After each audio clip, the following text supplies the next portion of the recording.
Every single morning, millions of dog owners find themselves being dragged down the street by an animal that weighs barely a third of what they do.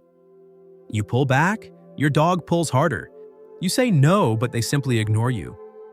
You return home frustrated, while your dog is still wired and over-aroused. Does this cycle sound familiar? What if I told you that in those tense moments, your natural instinct to pull back is the single worst thing you can do?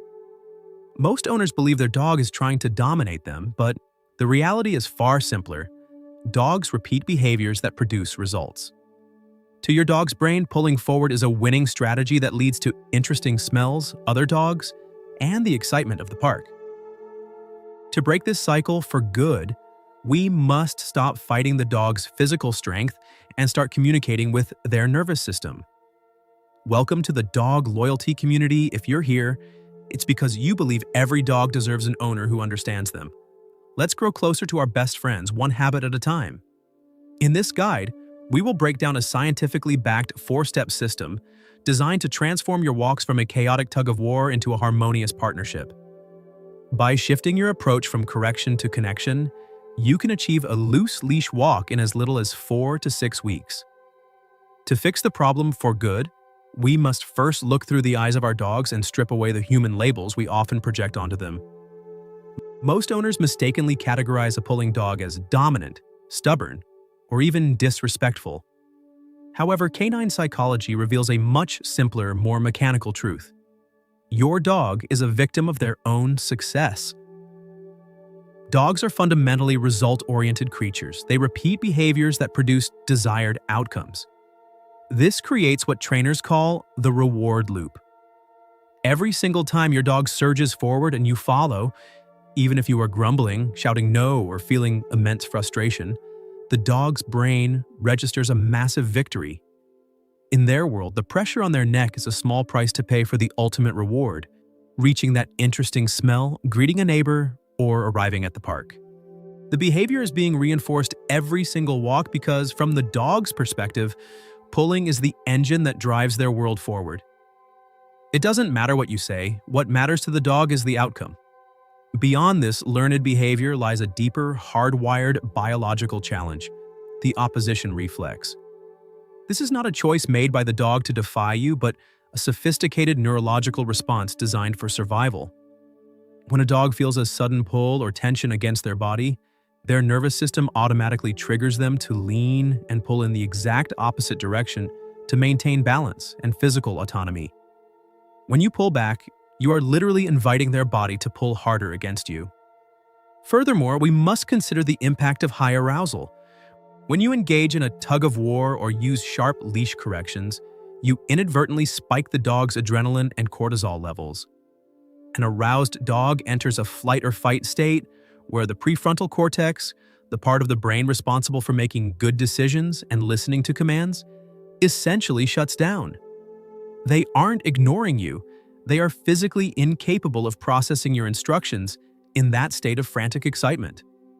Research published in the Journal of Veterinary Behavior confirms that dogs trained with consistent, no forward movement protocols show a much more durable reduction in tension because they learn to manage their own arousal rather than reacting to pain or force. Understanding that this is a physical feedback loop rather than a battle of wills is the essential first step toward a permanent solution. Before addressing the behavioral aspect of leash pulling, we must address the physical one. The second step in our system involves a fundamental change in the physics of your walk. Most owners are unknowingly sabotaging their training by using equipment that actively reinforces the very behavior they want to stop. To achieve a permanent breakthrough, you must first dismantle the mechanical advantages that make pulling efficient for your dog. The most common culprits are flat collars and retractable leashes. When a dog wears a flat collar at the base of the neck, it creates a direct pressure feedback loop. As the dog pulls forward, the collar tightens, often forcing the dog to pull even harder, just to find a slightly more comfortable position where the air passage is less restricted. Retractable leashes are arguably even more damaging. They operate on a mechanism that requires constant tension for the dog to gain more ground. In a dog's mind, this teaches a dangerous lesson. If I want more freedom, I must keep the line tight. To disrupt this cycle, we introduce the front clip harness. The mechanical difference between a back clip and a front clip harness is revolutionary. On a standard back clip harness, the leash attaches between the shoulder blades, essentially turning your dog into a sled dog. This allows them to lean their entire body weight into the pull with maximum leverage. In contrast, the front clip harness has the attachment point at the center of the chest. When the dog attempts to surge forward, the physics of the chest attachment naturally and gently rotates the dog's body back toward the owner. It does not cause pain, nor does it punish the dog. It simply removes the mechanical advantage that pulling once provided. When the dog can no longer build forward momentum by pulling, the behavior loses its primary reward. However, the harness is only half of the equation. You must pair it with a fixed-length leash between 1.2 and 1.8 meters. This specific length is what professional trainers call the sweet spot. It is long enough to allow the leash to hang in a relaxed, tension-free U-shape, which is the ultimate goal of our training, but short enough to ensure the dog remains within your immediate sphere of influence. Correct fitting is also vital. The chest strap should sit across the breastbone, not up in the armpits, and you should be able to fit exactly 2 fingers under every strap. Switching your gear is not cheating. It is a strategic move to reset the environment so that your behavioral training can actually take root. This is the bedrock of the entire training system and, paradoxically, the stage where most owners fail due to a lack of patience. The rule is absolute and uncompromising. The second the leash goes taut, you must stop. Not slow down, not shorten the leash, but stop completely. You must become an immovable object, like a tree rooted in the pavement. The logic here is to disrupt the reward loop mentioned earlier. If the dog's goal is to move forward, and pulling is the tool they use to get there, you must prove that pulling produces the exact opposite result: zero progress. When you stop, do not pull back, do not jerk the leash, and do not say a word. Engaging with the dog, even to scold them, is a form of attention that can reinforce the behavior. Simply plant your feet and wait. In the beginning, this will be incredibly slow. You might find yourself stopping every 3 steps. Your dog may continue to pull against the tension for 30 seconds, a minute, or even longer. This is the extinction burst, where the behavior gets worse before it gets better. Do not waver.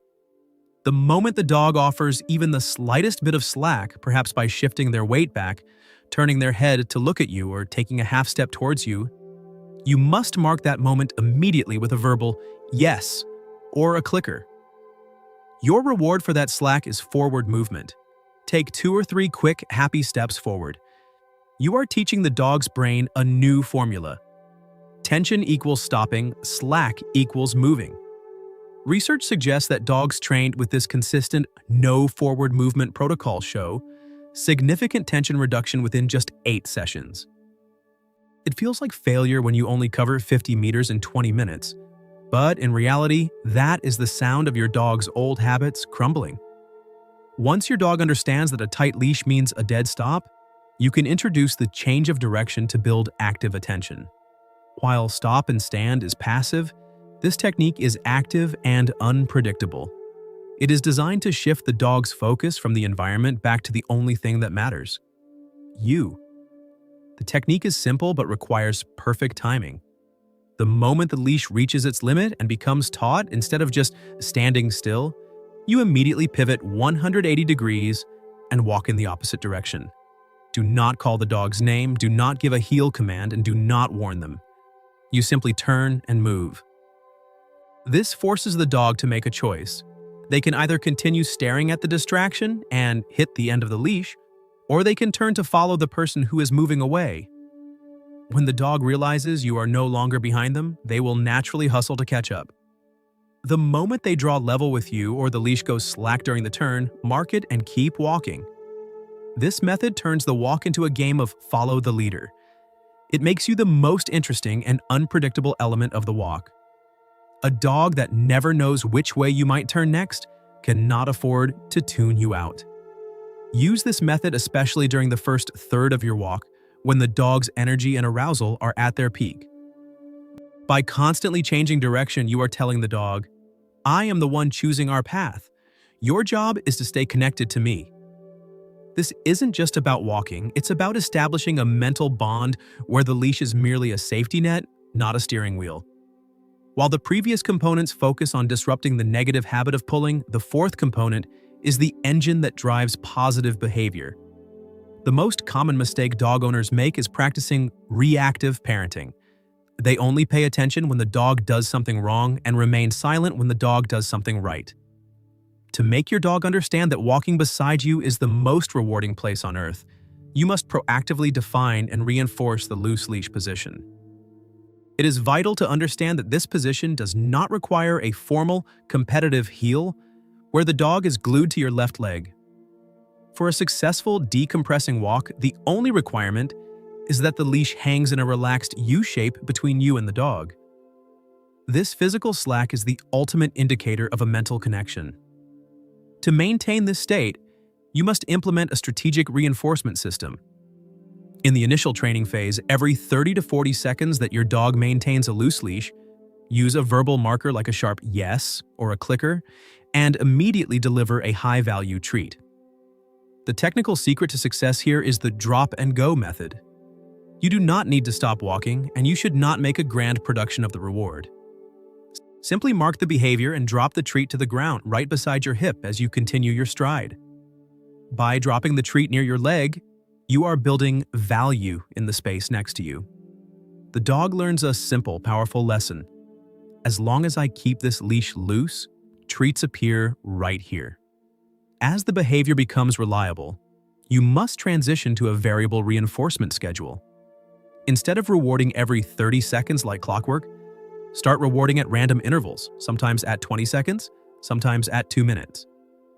In behavioral psychology, this is known as the gambler's effect. Because the reward is unpredictable, the dog remains highly focused and engaged, constantly checking in to see if the next reward is coming. This is the most powerful way to maintain a behavior long-term.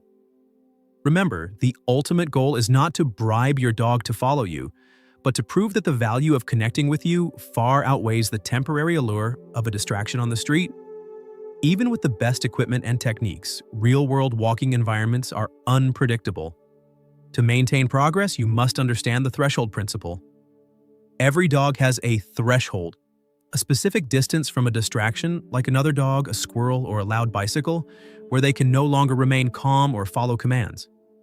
If your dog surges toward a distraction, the stop and stand rule still applies, but you may need to add distance. If the distraction is too high, simply turn and walk away until your dog can re-engage their brain. The goal is to work in the yellow zone, where the dog is aware of the distraction but still capable of making the good decision to keep the leash slack. Over weeks of consistent training, this threshold distance will naturally shrink. Another critical challenge is the consistency gap. Leash training often fails not because the method is weak, but because it is applied inconsistently. If you follow this four-step system, but your partner, child, or dog walker allows the dog to pull just this once, the dog remains confused. To a dog's brain, intermittent reinforcement, occasionally winning by pulling, is the most addictive kind of learning. You must brief everyone who handles the leash. The equipment must stay the same, and the no forward movement for pulling rule must be absolute across all handlers. Finally, remember that learning is non-linear. You will have bad days where your dog seems to have forgotten everything. This is often a sign of over-arousal or environmental stress rather than a failure of training. When regression happens, simplify the environment, increase the frequency of rewards, and stay patient. A bad walk does not erase the progress of 10 good ones. Mastering the loose leash walk is not about achieving a robotic heel or suppressing your dog's natural curiosity. It is about restructuring the fundamental communication between you and your best friend. By removing the mechanical advantage of pulling and replacing it with a system of active attention and clear rewards, you are transforming the walk from a physical battle into a mental partnership. This journey requires a significant investment of time and patience, especially in the first 14 days. You may feel like you are going nowhere slowly, but you are actually building a durable foundation of trust. Within 4 to 6 weeks of consistent application, You won't just have a dog that stops pulling. You will have a dog that actively chooses to stay connected with you. Welcome to a new chapter of your life together, where every walk is a source of joy and decompression for both ends of the leash. Keep moving forward, one slack leash at a time. If you found this video helpful, don't forget to like, subscribe, and click the notification bell so you never miss our latest content.